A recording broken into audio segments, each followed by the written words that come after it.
जोहार आदिवासी दुनिया में आपका स्वागत है। यह ना है एक समाचार बल्कि है जनता के विचार। 2024 के चुनाव आ रहे हैं और जिस तरह से राजनीतिक समीकरण बनते बिगड़ते नजर आ रहे हैं, कई ऐसे मुद्दे हैं जो 4 सालों में नहीं उठाए गए, लेकिन अब वो मुद्दे बार बार उठाए जा रहे हैं। इन्हीं सब बातों पे हम चर्चा करेंगे। हमारे साथ एनसीपी के प्रदेश प्रवक्ता सूर्या सिंह जी है, उनसे हम बात करते हैं। सर, सबसे पहले तो हमारे चैनल में बहुत स्वागत है आपका। Thank you ji. सर, ये बालू का ही मुद्दा क्यों? नहीं, क्योंकि इससे पूरे स्टेट के जनता परेशान है, खासकर गरीब वर्ग के लोग। क्योंकि आप देखिए ना, कोई मोटरसाइकिल से भी बालू लेते जा रहे हैं, उसको आप पकड़ के 1000 का चालान कर दे रहे हैं, और हाईवा से हाईवा बालू जाते जा रहा है और उस पर कोई कुछ नहीं देख रहा है। तो गरीब ही हमेशा क्यों सफर करे?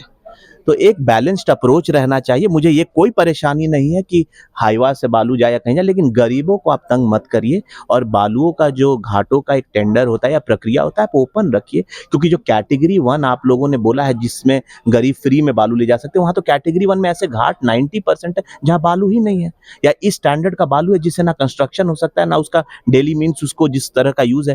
तो ये आई वॉश नहीं करें और गरीबों के फीलिंग्स के साथ ना खेलें। सर, क्या लगता है, परियोजनाएं तो शुरू होती है लेकिन बालू ईंट इसके वजह से वह अधर में लटकती चली जाती है और विकास के नाम पे हमें अंत में शून्य ही मिलता है। देखिए, परियोजनाओं से ज़्यादा ना लोगों का आवाज़। देखिए, परियोजनाएँ तो चलिए हम एक स्टेप हायर बोले, ऑब्वियसली वो सफ़र करता है तो मास में लोग सफ़र करते हैं।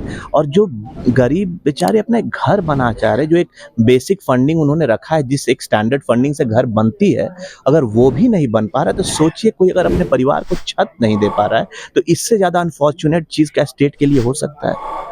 अगर छत ही नहीं है, बारिश हो रही है, धूप हो रही है, अगर आप अपने परिवार को शेल्टर ही नहीं दे पा रहे हैं, तो आप किस राज्य में रह रहे हैं? सर, जैसे कि आपने बालू के मुद्दे पे बात किया, मैं एक झारखंड की एक और तस्वीर से आपको रूबरू कराना चाहूंगी। साहेबगंज के बरहेट प्रखंड में जो मुख्यमंत्री का भी विधानसभा क्षेत्र होता है, वहाँ पे 2 मौतें बस इसलिए हो जाती है क्योंकि वहाँ पे सड़क नहीं है और डायरिया, आज के आधुनिक दुनिया में डायरिया से लोग मर रहे हैं। तो विकास कहाँ है? नहीं, बहुत अनफॉर्चुनेट है। और मुझे वहाँ के जनप्रतिनिधि हों, चाहे मुख्यमंत्री जी, खुद इसको संज्ञान में लेना चाहिए। क्योंकि अगर बेसिक फैसिलिटीज़ भी नहीं हैं और उससे अगर हम लोग एक भी ह्यूमन लाइफ को लॉस कर रहे हैं, तो ये इससे ज़्यादा दुर्भाग्यपूर्ण कुछ नहीं हो सकता है। और बहुत ये दुःख लगता है सुन कर के कि आज भी ऐसी-ऐसी चीज़ों के चलते एक बेसिक चीज़ जो सरकार कर सकती है और नहीं कर पा रही है, और उससे ह्यूमन लॉस हो रहा है। सर, बहुत लंबे समय से हुसैनाबाद एक जिला हो, ये सुनते आ रहे हैं, लेकिन अभी तक सुन ही रहे हैं। कुछ इसमें कार्रवाई? नहीं, देखिए, हम लोग तो करते आ रहे हैं, बाकी नेता लोग, मुख्यमंत्री जी बस सुनते जा रहे हैं। हम जब हमारे प्रदेश अध्यक्ष जब मंत्री थे 2005 से लेकर 2009 के बीच में, तो उन्होंने प्रखंड बनवाया, उन्होंने डेवलपमेंट का जो काम 50 साल में नहीं हुआ, और ये आप देख सकते हैं, बोलने की बात नहीं है, वो सब उन्होंने 3 साल में किया। विल पावर था तभी ना। अगर ये भी होते तो ये 5 साल का काम करते थे। जो 60 साल से नहीं हुआ, 50 साल से नहीं हुआ, वो कैसे उन्होंने 3 साल, ये विल पावर होता है। उन्होंने किया, और अनफॉर्चुनेटली सरकार थोड़ा पहले गिर गई, नहीं तो हम लोग जिला उसी समय बना देते। लेकिन उसके बाद आप सोचिए कि 10 साल तक लोग बस बोलते आए, फिर हम पावर में आए तो हमने एक कार्रवाई शुरू की, लेकिन अब लास्ट में साइनिंग अथॉरिटी किसके पास है? वो सीएम के पास है। I can not do the things which he is doing. तो ये उनको समझना होगा। और जब जनता से रिलेटेड मांग हो तो थोड़ा सा इसमें सेंसिटिव होना चाहिए, क्योंकि एरोगेंस और एटीट्यूड से नहीं, एक कलेक्टिव एफर्ट से ग्रोथ होता है। और आप सबको बढ़ाइए, तभी आप प्रदेश को बढ़ा सकते हैं, और एक अच्छे उप मुख्यमंत्री के लोग रूप में आपको लोग जानेंगे। सर, जब भी ईडी की दबिश बढ़ी है, जब भी ईडी का कार्रवाई हुआ है, तो मुख्यमंत्री यह बोलते पाए गए हैं कि मैं आदिवासी का बेटा हूं, इसलिए मुझे केंद्रित किया जा रहा है। तो बाकी झारखंड के आदिवासियों का क्या हाल होगा जब मुखिया इस तरह के बात बोलेंगे? मेरे ख्याल से ईडी के केस की जहाँ तक की बात है, हमारे ऊपर बहुत पहले ये सब आरोप भी लगे थे। उस समय हमने तो कभी नहीं बोला कि हम राजपूत के बेटा हैं इसीलिए हो रहा है। आप किसी एक कार्रवाई को पूरे समुदाय से क्यों जोड़ रहे हैं?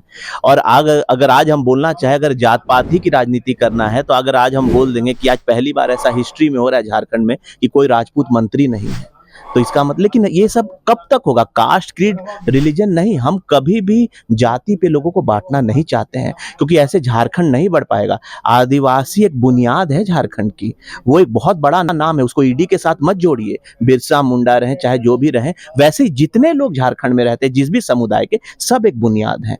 तो हम लोग मिल करके एक कलेक्टिव करें ग्रोथ, जिसमें डेवलपमेंट हो, ये हो। किसी भी रिलीजन, कास्ट का नाम लेकर के सरकार की कार्रवाई में में आपको शैडो नहीं लेना चाहिए। उसके लिए एक चीज बना है, न्यायपालिका, कोर्ट है, हाई कोर्ट है, सुप्रीम कोर्ट है। आप उसका रुख भी किए हैं, आपके पास बेस्ट लॉयर्स हैं कंट्री के, तो फिर इसको अपने आइडेंटिटी से जोड़ करके इसको इस तरह से सिंपैथी नहीं लेना चाहिए, क्योंकि हर कोई समझता है। जी, एक आखिरी सवाल हम लेना चाहेंगे। पार्टी विस्तार को अगर हम बात करें तो किस तरह से मजबूती की ओर झारखंड में एनसीपी पार्टी बढ़ रही है? देखिए, एनसीपी का एक यूनिट जो है, ऑर्गेनाइजेशनल यूनिट हर जगह है, लेकिन अब उनको इंफ्रास्ट्रक्चर, उनको एक सपोर्ट चाहिए। और जब हमारे प्रदेश अध्यक्ष को मुख्यमंत्री जी का सपोर्ट नहीं मिल रहा है तो हम अपने कैडर को क्या ज़्यादा सपोर्ट करेंगे। लेकिन हमारे पास जो अब आगे हमें जो फ्यूचर दिख रहा है, और हमारे अजीत पवार जी ने इसीलिए एनडीए गठबंधन के साथ जाने का निर्णय भी लिया है, क्योंकि जहाँ हम जनता का काम करेंगे, जहाँ जनता का काम सुनने वाला हमारे पास सरकार होगा, चाहे जो भी गठबंधन हो, उसी से एक्सपेंशन होगा। स्ट्रेंथ हमारे पास है, लोग हमारे पास हैं, लेकिन द मेन इशू इज कि अब जनता का काम होना चाहिए, और उसी के रास्ते अब हम चल पड़े हैं, जहां पर हमारे जनता को, हमारे कैडर को सुना जाएगा। एनसीपी का सपोर्ट उन्हीं के साथ रहेगा। जी, समय देने के लिए शुक्रिया। तो यह एनसीपी के प्रदेश प्रवक्ता हमारे साथ है सूर्या सिंह जी, जो एक मुखर स्वर से बोल रहे हैं कि मुद्दे कई हैं, लेकिन बालू का मुद्दा लगातार कई वर्षों से यह उठाते आ रहे हैं, जिससे कहीं ना कहीं होशंगाबाद, जहां के विधायक रह चुके हैं कमलेश कुमार सिंह, यह विकास को कहीं ना कहीं प्रतिबंधित कर रहा है। तो इस पे सीएम को जरूर देना चाहिए। कुछ ऐसी और भी बातें हैं जो हम जानने की कोशिश करेंगे दूसरे नेता से जुड़ के।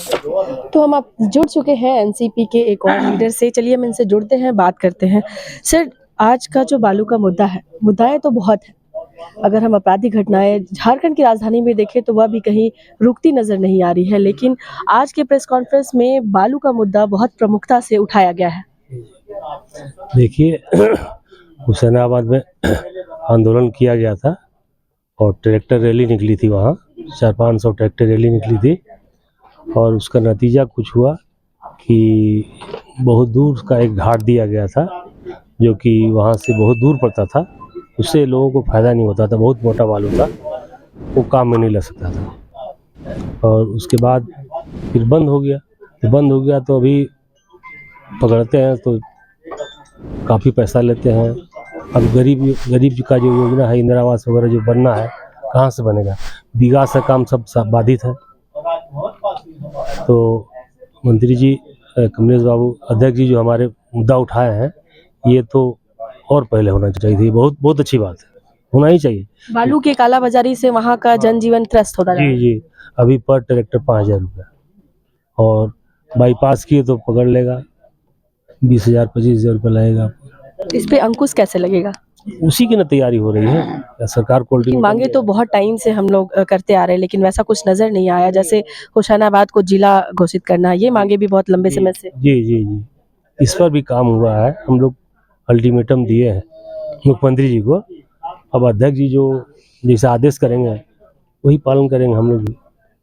पार्टी के विस्तार के बारे में अगर बात करें तो सर, किस तरह से मजबूती की ओर झारखंड में पार्टी बढ़ रही है? जी, हर जगह जिला अध्यक्ष है, माइनॉरिटी सेल के भी हैं, जनरल के भी हैं।